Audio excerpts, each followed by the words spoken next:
The one time I've seen Inside Out, I thought it was good, but not best animated feature good. The animation, the performances, characters, and mature themes were all solid, and yeah, Bing Bong made me cry. But I felt like the movie focused too much on the emotions, and by that I mean joy and sadness, to the point where Riley seemed more like a robot than an actual human being with thoughts. But when the trailers came out for the second one, I honestly did like the new emotions they were bringing, the higher stakes, world building, and the cast that they got for the new characters, that I became cautiously optimistic that Pixar can slightly redeem themselves and be as great as they used to be. I'm hoping the only thing I hate about this movie is the fact that I'll have to wear noise-canceling headphones because fucking kids these days.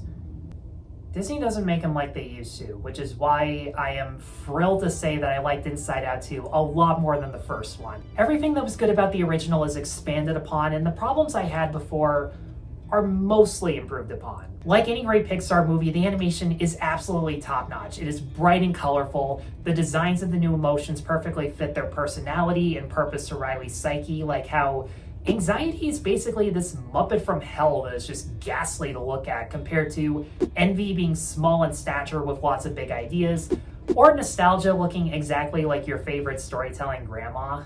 There are sequences that feature different styles of animation, like hand-drawn or paper cutout, whenever the emotions come across these other characters that exist within Riley's psyche.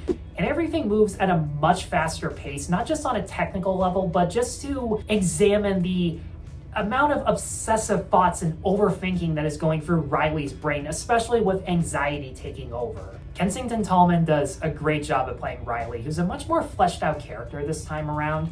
It's another trying to fit in storyline, but it's more about who she thinks her friends are or aren't. And I won't spoil why, but there are these friends that she already has who she's guaranteed to spend less time with. And it really freaks her out to the point where she meets this one other girl who was not the mean girl that I thought she was going to be. She's just an older kid that genuinely wants to hang out with Riley, but she's at a certain age where she sees and hears all these microaggressions, like a change in your tone of voice or a raised eyebrow, and she immediately starts thinking about what they could be saying or thinking about her as opposed to what they actually are, to the point where she drastically changes her personality and attitude towards life just for the sake of gaining this one friend's approval. But once she starts to realize what these obsessive thoughts are doing to herself and others, it becomes clear that without even trying to be malicious, she's become the mean girl, and she starts to question whether or not she is a good or bad person. And the climax, while I think it absolves her a little too much,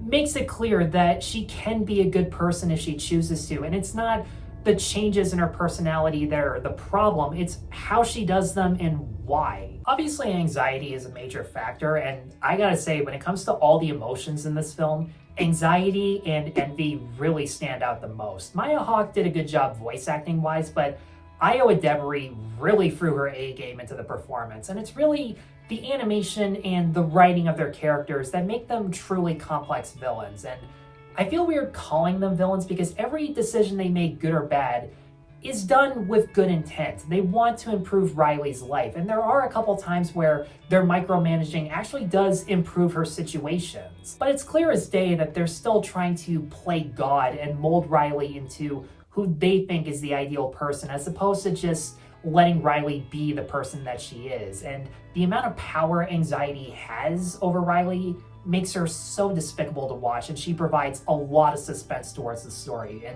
speaking of, director Kelsey Mann described Uncut Gems as an influence for this story, and man, they were not kidding. I have never felt this tense watching a Pixar movie. Everything inside Riley's head, where in one sequence there's this house of cards that anxiety is directing all of these minions to fill in all these imaginary scenarios for Riley to freak out over, followed by the other emotions trying to offset that with happy imaginary scenarios. Then all of a sudden Riley's trying to steal a girl's notebook to see what she really thinks about her, and then all of a sudden the emotions are so far away from headquarters that they're freaking out over whether or not they're going to make it back in time, and there's nearly no segue in between those scenes. As soon as one stops, the other begins, and the previous is instantly forgotten because we're obsessing over some new thing that we're going to forget about in a few seconds and then move on to the next one. And not gonna lie, I was turned off by that at first because I don't think it was even a half hour in when anxiety launched a coup against the other emotions, and I felt like I hadn't gotten to know everybody yet, and by the end of it I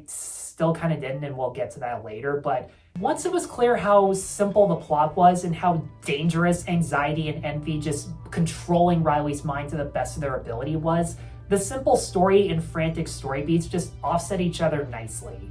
That being said, the one thing about Inside Out that could still be improved upon is utilizing the other emotions and the people within Riley's life, because once again, it doesn't really feel like a team mission between the emotions. It's more Joy is still the main character, she's still the one in charge, and all these other side characters follow her along on this journey to complain for comedic effect, but once shit really hits the fan, they rally behind her in support, and even sadness takes a backseat for half of the movie to the point where I kind of forgot she was even in it. Bill Hader, Mindy Kaling, your characters were completely useless. That's why you don't get paid. I'm actually surprised Lewis Black didn't quit, because honestly, he had one good routine and that was it. Don't get me wrong, Amy Poehler is still great as Joy, and she has one of the best scenes in the entire movie where she snaps at everybody and makes it clear that her job is hard, because it's much more difficult to stay optimistic all the time as opposed to people who just complain so easily. And it is obvious why Joy is the main character. There is a lot less joy in the world. It's something we need more of every single day. Something Disney could fix by not remaking classics or blaming their audience every time they make some garbage. But again, outside of Anger having one good routine, I can't name a single joke these guys did. They need so much better material, comedic and dramatic, for them to actually feel important to the story. And the one thing I didn't like about Riley's arc was that her friends are checkboxes. They're not real characters. I've already forgotten their names. We never learn what it is about them that make them friends in the first place. At least with this new character, Val, there were subtle hints as to what her true personality was like. I don't get that with these girls.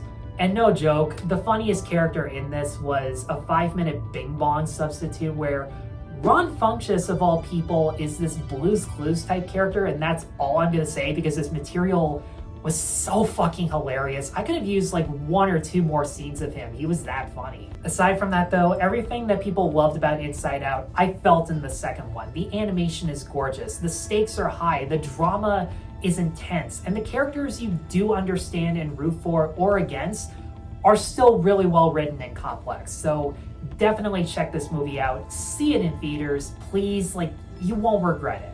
And with that, guys, thanks as always for watching. Let me know in the comments below what you think of the Inside Out movies. Be sure to like and subscribe. Check me out on Patreon and buy me a coffee. And I'll see you all in the next video. Take care.